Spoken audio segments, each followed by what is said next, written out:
Bonjour chers internautes, quand on parle de santé, on ne peut pas occulter la santé mentale qui est tout aussi importante que la santé physique. Aujourd'hui, nous recevons un expert en santé mentale, le Dr Alidou Willy, psychiatre et consultant indépendant en santé mentale. Bonjour docteur et bienvenue. Bonjour Madame Maïga. Docteur, nous allons parler de femmes et santé mentale. Quels sont les troubles psychiatriques les plus fréquents chez les femmes?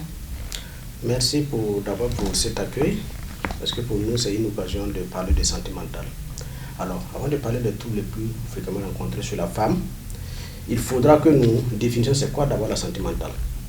Alors, la santé mentale se définit comme un état de bien-être psychologique, émotionnel et social.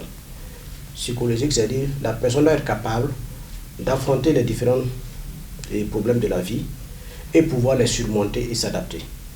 Émotionnel, la personne doit être capable de gérer ses émotions, et sur le plan social, c'est de pouvoir interagir avec les autres. Le tout, c'est de pouvoir apprendre, travailler, également aussi participer à sa communauté. Alors, les troubles qu'on peut rencontrer chez les femmes, c'est quoi? Ce sont les troubles dépressifs, les troubles anxieux, les troubles qui sont liés au stress et au traumatisme, et également les troubles qui sont liés aux périodes de la vie génitale de la femme. Alors, les troubles dépressifs, ce sont un ensemble de troubles qui se manifestent de façon classique par une persistance de la tristesse ou bien une perte d'intérêt et de plaisir qui évolue au moins depuis 2 semaines. Et à cela, on peut s'ajouter d'autres symptômes tels que la fatigue, et les ruminations anxieuses, c'est-à-dire des pensées négatives. Et ces pensées négatives-là peuvent être des pensées de mort. La personne se dit que si je meurs, si je ne suis plus là, je ne vais plus souffrir. Ça peut être également aussi des pensées ou des idées de culpabilité, des idées d'inutilité. C'est également aussi des symptômes tels que le déficit de concentration. C'est-à-dire la personne a des difficultés à se concentrer pour travailler. Il y a également aussi les troubles de sommeil qui sont très importants pendant la dépression. Maintenant, les troubles anxieux, c'est un ensemble de troubles qui se manifestent également lorsqu'il y a une peur permanente qui est là. La personne s'inquiète de façon excessive et a des difficultés à pouvoir contrôler cette inquiétude. Et vous aurez des symptômes surtout qui vont être sur le plan corporel, tels que parfois il y a ce qu'on appelle l'oppression thoracique. La personne a des difficultés parfois à respirer, j'ai des douleurs au thorax. La personne également peut avoir des palpitations, des sueurs, tout. Et ça, ce sont ce qu'on appelle les troubles anxieux.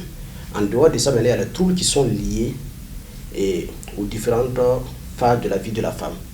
Et ces troubles, ça peut être des troubles de tout genre, que ce soit les troubles qui vont se manifester pendant l'adolescence, c'est-à-dire la puberté, pendant le cycle menstruel, des troubles également qui vont se manifester pendant la grossesse, l'accouchement et également aussi au moment de la ménopause.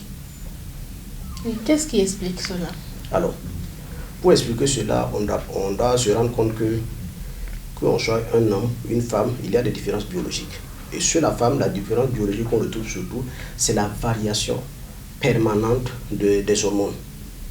Vous voyez qu'une femme, le cycle fait déjà que le premier jour du cycle et le dernier jour du cycle, les hormones ne sont pas, l'évolution n'est pas la même chose.